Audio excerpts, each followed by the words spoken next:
Сайн байцгаана уу хүүхдүүдээ. Багш нь энэ удаа 7 дугаар ангийн уртыг хэмжих гэсэн сэдвийг бэлтгэн хүргэж байна. Энэхүү хичээлийн маань зорилго нь биеийн уртыг зөв, наривчил сайтай хэмжиж сурнаа. Хараацаа 1 цагт 150 км зам туулж чаддаг.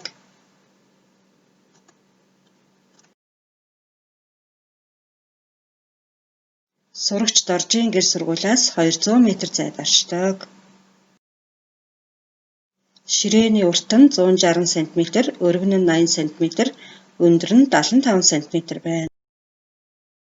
9-12 насныханд зориулсан сагсан бөмбөгийн тойргийн урт нь 550-аас 580 мм байдаг.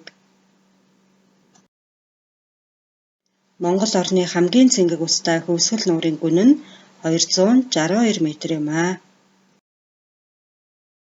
Цилиндр хоолойн дотоод диаметр нь 5 см байна. Тэгвэл зам, хоорондох зай, радиус, диаметр, тойргийн урт, гүн, зузаан, өндөр, өргөн зэрэг нь физикт урт гэсэн хэмжигдэхүүнээр илэрхийлэгдэнэ. Уртыг ихэвчлэн L ба S үсгээр тэмдэглэдэг.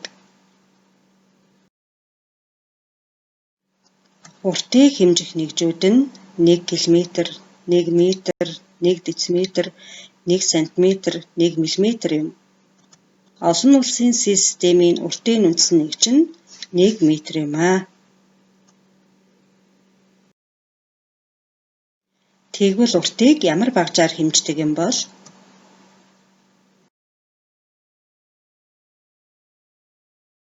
Уртыг хэмжих гэж байгаа зүйлдээ тохируулна шугам, туусан метр, штангийн циркуль, автомашины зам хэмжигч зэрэг олон төрлийн багжаар хэмжиж болдог. Хэмжилт хийхдээ бид дараах зүйлсийг анхаарах ёстой. Багжныхаа тийх хуваарийг заавал шалгана. Хуваарийг уншихдаа зөв өнцгөр хуваар руу ихц гарна.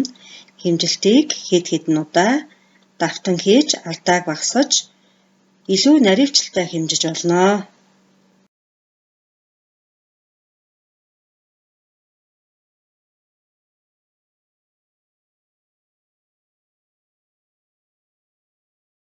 Дараах даалгаврыг гүйцэтгээрэй хүүхдүүдээ.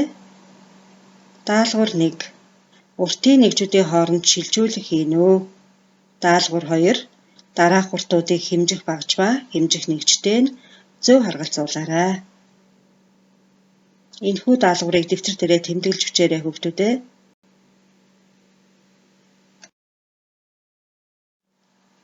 За, бидний хийсэн хэмжилт маань наривчил сайтай, алдаа багтаа байх ёстой. Тэгвэл уртыг гараараа эсвэл нүдээрээ баримжаалж хэмжиж болохгүй. Заавал тохирсон багжаар наривчилтай хэмжих нь зүйтэй юм а. Гэрийн даалгавар. Дараах зүйлсийг гараараа болон шугамаар хэмжээд хэр зэрэг зөрүүтэй гарч байгааг олж тогтооно. Хэмжилтийнхээ утгыг дараах бүснэгт нь тэмдэглээрэй.